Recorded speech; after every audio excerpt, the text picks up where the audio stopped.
Why does the ancient mariner shoot the albatross? This is, of course, the biggest question concerning Coleridge's poem, The Rime of the Ancient Mariner, and it is probably ultimately unanswerable. But we can speculate on a few theories. One is recall that the mariner is the mariner. That is his identity. And what does a mariner do? A mariner navigates the ocean. He ultimately controls his destiny on the ocean. And if suddenly, as a mariner, you can no longer do these things, then your very identity is threatened. Well, certainly this is what happens to the ancient mariner as he and his shipmates are pushed south past the Antarctic Circle down to the Antarctic itself. This is an unmapped area, therefore the mariner has no coordinates. It is also an area that actually freezes in the ship, so the ship can't move. So who is the mariner if he can no longer navigate the sea? So certainly we can imagine this as someone who's very much frustrated, feeling powerless, feeling as if he has no agency. And suddenly he sees this glorious bird fly by who has emphatic agency and freedom and motion. And perhaps the mariner, out of frustration, wants to bring every creature he sees into his own situation. So he kills the albatross, reducing it to his own level of immobility. In this regard, he might see the white albatross as a synecdoche, part standing for the whole of the entire ice scape. This is one way to think about the reason for his killing the albatross. Another idea in considering the shooting of the albatross is he has no reason whatsoever. This is a poem in which things just seem to happen out of nowhere. It begins with, "It is an ancient mariner." He stopped with 103. He just appears as if there's a sort of dream logic.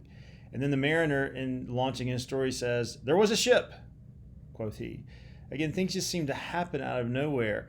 And the same with the shooting of the albatross. We have no warning, there's no precedent, there's no sense that the mariner is thinking about doing it. He simply does it. And of course, this abrupt break in the story occurs in other places as well. Primarily when suddenly the mariner sees a ship in the distance. It turns out to be a kind of ghost ship containing death and life and death. Death, of course, takes all the other sailors, and only the mariner remains alive. He's been consumed by life and death. But the way that death and life and death decide who gets what is they roll the dice, again suggesting there's a kind of randomness to this world. It's a world beyond causality. Well, all these instances that I'm talking about of a sort of random breakage into the story tend to be negative. However, there is a moment in the middle of the poem where the mariner has a conversion. He's been on the ship for 7 days by himself, staring at dead men. And suddenly all that horrified him about the ocean, mainly these slimy, eddying snakes, suddenly appear beautiful to him. And it's really hard to understand how this mariner can go from such a negative take on the ocean to a positive one. So let's get this passage up here. Let's see. Yes. So after suffering, as I say, for 7 days, staring at the dead men, suddenly the mariner says, "Beyond the shadow of the ship, I watched the water snakes. They moved in tracks of shining white, and when they reared, the elfish light fell off in hoary flakes. Within the shadow of the ship, I watched their rich attire, blue, glossy green, and velvet black. They coiled and swam, and every track was a flash of golden fire. O happy living things, no tongue their beauty might declare. A spring of love gushed from my heart, and I blessed them unaware. Sure, my kind saint took pity on me, and I blessed them unaware.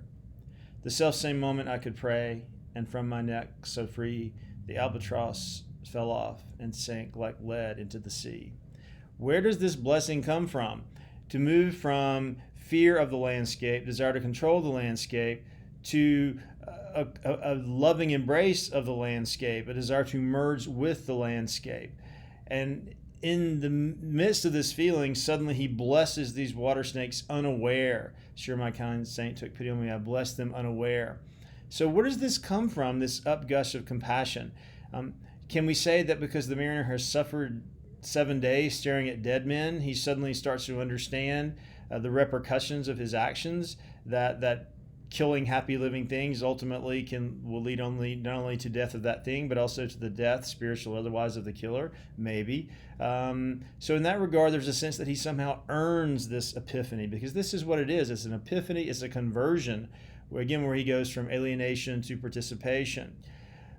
But we could easily also say that this blessing is just as random as the killing of the albatross, that it simply happens to him without his doing anything to deserve it, without his doing anything to cause it.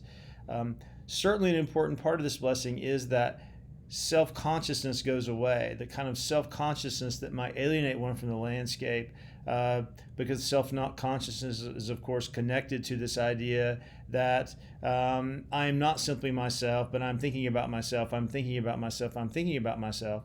Self-consciousness alienates us from our very identity, and certainly can alienate us from the things around us. Well, this is shut down. Self-consciousness, reason, agency, intentionality all go away. And from his unconscious, we might say, up gushes this blessing. So it's important to think of these issues as you go through the realm of the Ancient Mariner. Is what is the role of agency, and what is the role of seemingly random acts that break into this world, obviously unexpectedly? And what is the aftermath? Does the mariner learn from this moment? It seems to be so, but what does he learn? By the time we get to the end of the poem, he says, "Hey, you know what I learned from this bizarre experience out on the water? That it's nice to pray. It's nice to love everything. He who prayeth best loveth best both man and bird and beast." This seems to be a pretty trite conclusion, given all the craziness that's going on out of the water. So we have to ask ourselves, does the mariner himself understand what's happened out on the ocean where these random events occur? And is it indeed possible for him to understand? So the ending of the story is, of course, very important for our understanding of the poem. Not only the mariner's possible misunderstanding of what happened to him out on the bizarro sea, but also the fact that he is endlessly cursed, we might say, to wander from town to town, and suddenly he's seized unaware, just like the blessing seizes him unaware, to tell the story. So even though there's a sense that he's free of the guilt of killing the albatross momentarily after telling the story, the guilt returns again and controls him. So ultimately, how much agency does he have at all?